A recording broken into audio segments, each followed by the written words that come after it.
Demon Emperor Chapter 570 hanggang 571. Nagpapatuloy. Tinrider niya ako. Tinira niya ako patalikod. Stewardess po! Ilang taon ka na ba?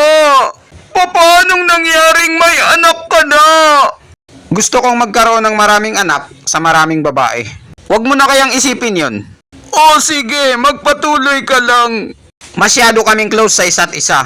Parang ama at anak ang turingan namin. Para makapagnakaw siya sa akin, nakipagsabuatan siya sa iba. At nasugatan ako ng husto sa ginawa nila. Simula nun, isinumpa ako sa sarili ko na hindi na ako tatanggap ng mag-aaral. Ngayon nakikita ko na ang dahilan kung bakit kailangan niyang makapaghiganti. Saka lang mawawala ang puot at hinagpis ng kaniyang puso para mabuksan ulit ito. Dahil kung hindi, kumusta na siya ngayon? Napatay mo ba siya? At nakapaghiganti ka na?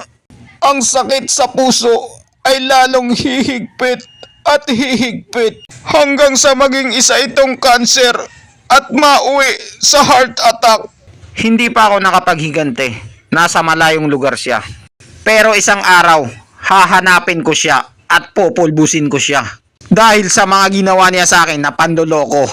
Kung ganun, mas maraming rason kung bakit kakailanganin mo ang mga bata. Ano ba tong si Matandang Ewan? Nakikinig ba siya sa sinasabi ko? Matandang Ewan, pinapasama mo lang ang malungkot kong damdamin. Alam mo naman yung mga sakit at hinagpis ko. Tapos pinagpipilitan mo pa rin sila sa akin. Hindi naman sa ganun. Ang ninanais ko lang naman ay kung anong makakaganda sa iyong puso. Kaya ako nasabi yun. Dahil ang sarili mong mag-aaral ang nanakit sa'yo. Mas magandang sarili mo ring mag-aaral ang tumapos dito. Kapag natakot ka at tinakasan mo na lang ang problemang ito, hindi mo malalagpasan ang sakit na dulot nito.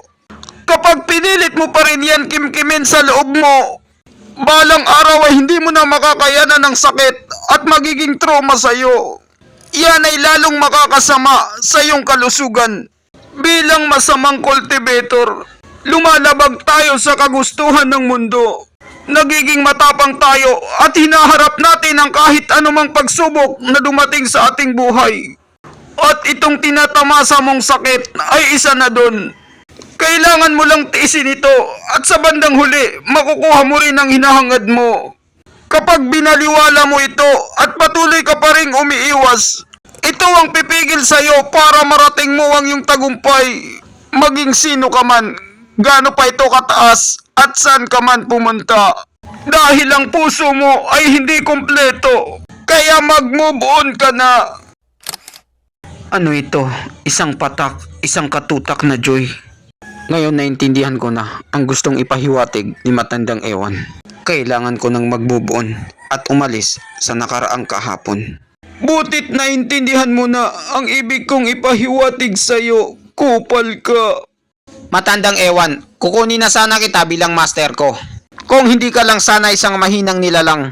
Ako, magiging mag-aral kita. Yun na siguro ang pinakamasayang araw ko. Nagkaroon na rin ng saysayang buhay kong ito. Si Huyo, nandyan ka ba sa loob ng bahay mo? Malupitong Yang, anong masamang hangin ang nagdala sa'yo rito? Hindi mo ba nakita na natutulog ako? Ha ha ha ha! Oo naman, nakita ko. Pero mayroon akong sasabihin sa'yo at gusto kong magmaritisan tayo ngayon. Lahat kayong tatlong malupiton ay nandito. Siguro masyadong seryoso at mahalaga ang sasabihin niyo sa akin. Hoy, si Huyo, ano ang ibig mong sabihin? Kahit ako lang mag-isa, hindi ba ako ganun ka-importante sa'yo? Magdahan-dahan ka sa pananalita mo. Dahil ang kausap mo ay ang pinuno ng sekto. Pakiusap, tigilan mo na yung pagpapanggap. Ikaw si Malupitong Si sa maliit na grupo nating apat. Magkakapatid ang turingan natin. Sa iba ka na lang makipaglukuhan. Huwag ako, bro. Mga gwardya, itapon niyo nga to sa labas, itong mga kupal na to. Pinuno ng sekto, nandito na kami. Sino ba ang gusto mong ipaligpit?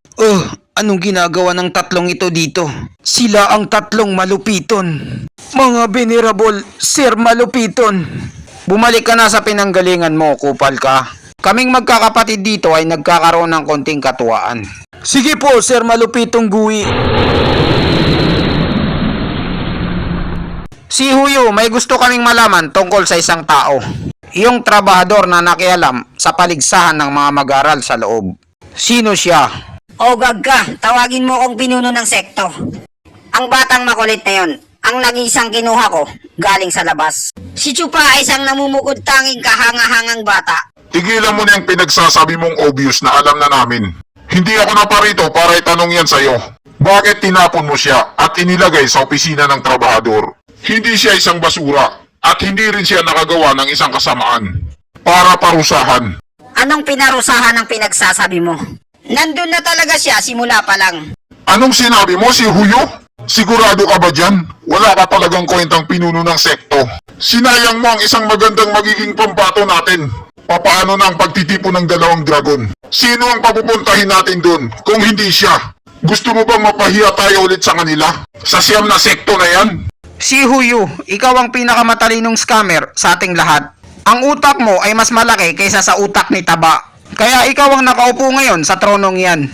Hindi mo naman siguro ginawa to nang hindi ka nag-iisip. Tama ba ako? Kaya ako nga siya dinala rito. At hinihintay ko pa ang gantimpala na bonus na makukuha ko. 13-month pay. Sa tingin niyo ba gusto ko siyang maging isang trabahador lamang? Ang totoong plano ko sa kanya ay gawin siyang kapili-piling mag-aaral. Pero may pumigil sa akin at kinalaban ako. Ano may pumigil sa'yo sa kagustuhan mo? Sa isang matalino at mahusay na bata na gawing kapili-pili? Sino yon at sabihin mo sa akin?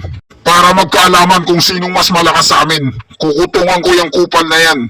Ang mataas na venerable lang naman. Ano, kakasa ka? Hindi maaari yan na ang mataas na venerable. Baka pinaprank lang kami ni si Huyo. Nagjo-joke lang ako sa sinabi ko kanina. Paanong naging siya sa lahat ng mga tao? Ang mataas na venerable ay ang pinakamatalino sa lahat. Ibinigay niya ang kanyang buong buhay para sa sekto. Napakamarangal niyang tao sa lahat.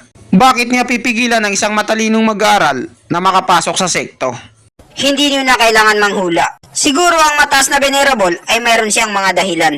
At sinabi niya sa akin, ilang araw lang ang nakakalipas. May bago na naman siyang plano para sa batang yon. At hindi pwedeng alisin sa opisina ng trabahador. Kaya kalimutan niyo na yung binabalak niyo. Naisali ang batang yon bilang kapili-piling mag-aaral. Ano? Kanina mo ka? Ang mataas na venerable, gaano ba katindi ang galit niya sa batang yon? Bakit? Hindi siya galit sa batang yon. At galing sa messenger na chinat niya sa akin, ang mataas na venerable ay parang natutuwa at masaya siya. At ang pinakahuling chinat niya sa akin, ang isang malakas na tao ay malakas talaga siya sa lahat. Hindi niya na kailangan maging kapili-piling mag-aral para patunayan yun. At kayong tatlo na kupal kayo, hindi niyo siya matutulungan. Wala kayong may tuturo sa kanya. Anong sabi mo? Hindi mo ba alam na mga ethereal stage kami na esperto? Tapos sinasabi mo na hindi namin kayang turuan ang isang pro-pawn stage lamang? Kahit sabihin pa natin na isa siyang malupiton, kung hindi kami ang makakapagturo sa kanya, iisa lang ang alam kong may kaya, ang mataas na venerable. Tama ka dyan, kupal.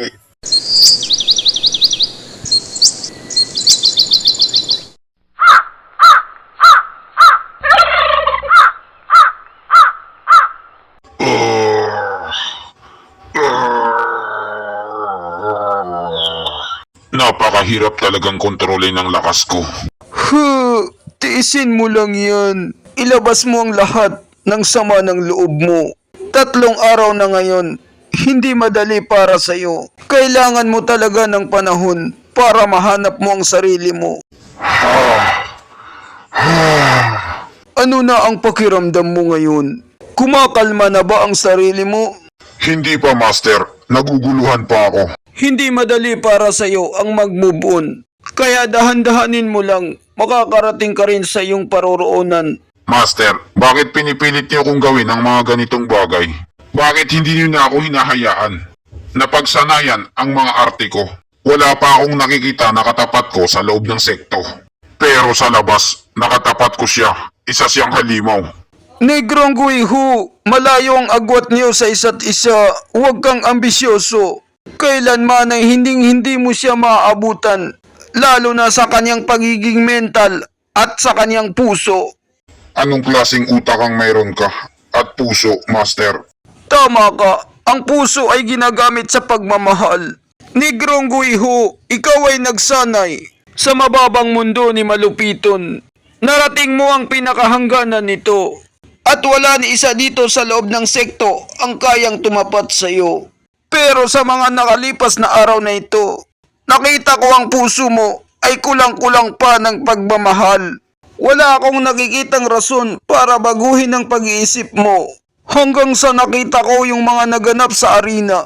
Napagtanto ko na masyadong malayo ang agwat niyo sa isa't isa. Napag-iwanan ka niya na sa ere. Kung ibabase natin ito sa lakas ng kapangyarihan, isa siyang ethereal stage at ikaw ay buntempering lang. Ito ay isang bagay na hindi mo kayang lagpasan. Ano? Huling-huli na pala ako. Hindi na ako makakahabol. Negrong Guiho, bakit malalakas ang mga eksperto? Hindi ko alam ang sagot. Bobo kasi ako. Tinitingnan nila ang buong mundo at mapagmataas sila. At wala silang katapat at katulad. Masyadong mababaw ang kaalaman mo. Bobo ka talaga. Ang sagot doon ay karanasan. Yan ang pinakaama ng karunungan. Kapareho sa mga eksperto. Kung gaano kataas ang kapangyarihan mo, ganun ka kalapit sa katotohanan ng mundo. Hanggat hindi mo pa nararating ang pagkabuo ng puso mo at ito ay magiging perpekto ng pagkakaisa, doon mo malalaman ang sinasabi ko. Tumigil ka na sa pag-iisip mo sa lalaki ngayon. Masyadong mayabang ang mga ganong lalaki. At padalos-dalos, lagi silang nagtatago at hindi nagpapakita. Kapag sila ay gumalaw, nagkakaroon ng matinding kalamidad. Maraming buhay ang mawawala. Ano ba ang kahinaan ng isang tao? Ito ang kaniyang puso. Kailangan matatag ang layunin mo para hindi ka maging duwag. At ganyan ang mga totoong eksperto. Ang pagiging mahina ang loob ang nagpapaduwag sa mga tao. Alam mo ba ang lakas niya bago kayo maglaban? Hindi ko po alam, Master. Tama ka, itinago niya yun sa'yo. Sa kaniyang puso. Samantalang ikaw ay galit na galit at nagwawala. Hindi mo na makontrol ang iyong sarili, lalo pa ang iyong kapangyarihan. Para kang isang lasing sa harap niya. At ang simpleng bagay na yun ay nagpapatunay kung gaano kayo kalayo sa isa't isa. Ang puso ang magiging daan mo patungo sa pagtuklas ng katotohanan sa mundo. Ang puso ang pinag-ugatan ng lahat ng kapangyarihan. Mapanin pa yan, spiritual na kaluluwa, chakra, course energy, at aura. Kapag ang dalawang eksperto ay pareho sila ng lakas, ang magiging pagkakaiba nila ay ang pananaw at kaalaman sa buhay. Kung gaano na kalayo at kalawak ang iyong kaalaman, may kasabihan pa nga ang mga matatanda na kaya nilang magtawag ng apokalipto sa isang kagustuhan lang nila. At baliwala rin kahit ano pa ang gamitin mo dito. Mapasyakra man yan, nen, curse energy, spiritual na kaluluwa at aura. Master, kung ganun ang ibig mong sabihin ay ang mga matatanda at mga venerables, matataas ang kanilang mga mentality. Ang landas ng kasamaan ay nakapokus sa pagiging selfish at kukunti lang ang nakakamaster ng kagustuhan nila at masasanay nila ang kanilang kasamaan para magkaroon ng bagong karunungan sa masamang landas. Natatandaan mo pa ba nung masaktan si Venerable C nung puntahan niya yung bata at nakasalubong niya sa daan ang mataas na Venerable? Pareho silang ethereal stage. Pero isang tira lang sa mataas na Venerable, kaya siyang patayin. Dahil yun sa puso. Siguro sumobra na siya sa pagiging ethereal stage. At medyo mas matalino siya kesa sa amin. Totoong nakakainggit talaga. Ayon sa mga bali-balita na nasagap ko sa mga marites, ang mataas na Venerable, nung naging radiant stage pa siya, inabot siya ng 100 taon dahil mahina ang kanyang talento. Pero ngayon, tingnan mo, walang makahabol sa kanya dahil sa kanyang kaalaman patungkol sa Dao. Master, kung ganun na ba kalakas ang batang yun kumpara sa akin? Mas mahaba yung sa kanya kesa sa akin. Kakaiba siya sa lahat. Hindi lang yung kapangyarihan niya na malakas, kasama na rin ang kanyang puso. Ang pinakamadaling paliwanag ay pareho sila ng ibinibigay na pakiramdam sa akin ng mataas na venerable. Guiho, ang pinuno ng sekto ay nagdala rito ng kahangahangang bata. Wala ni isa man lang sa mga mag-aaral ang kayang lumaban sa kanya. Pakiusap lang, tandaan mo itong sasabihin ko sa'yo. Pag nagkita kayong muli, maging magalang ka sa kanya. Ang pinuno ng sekto, dinala niya rito ang batang yon para sa aming mga matatanda at mga venerables. Ang pinuno ng sekto, nagsimula na siyang gumalaw. Si Chupa, isa lamang pro pawn stage na mag-aaral. Tapos ang mga kalaban niya ay ang mga matatanda at mga venerables. Hindi nakataka-taka. Kaya pala di niya ako pinansin nung inatake ko siya. Dahil wala pala akong kwenta para sa kanya. At dito nagtatapos ang chapter 590 hanggang 591. Maraming salamat po sa panunood nyo. Mag-subscribe para laging updated sa buhay ni Chupa.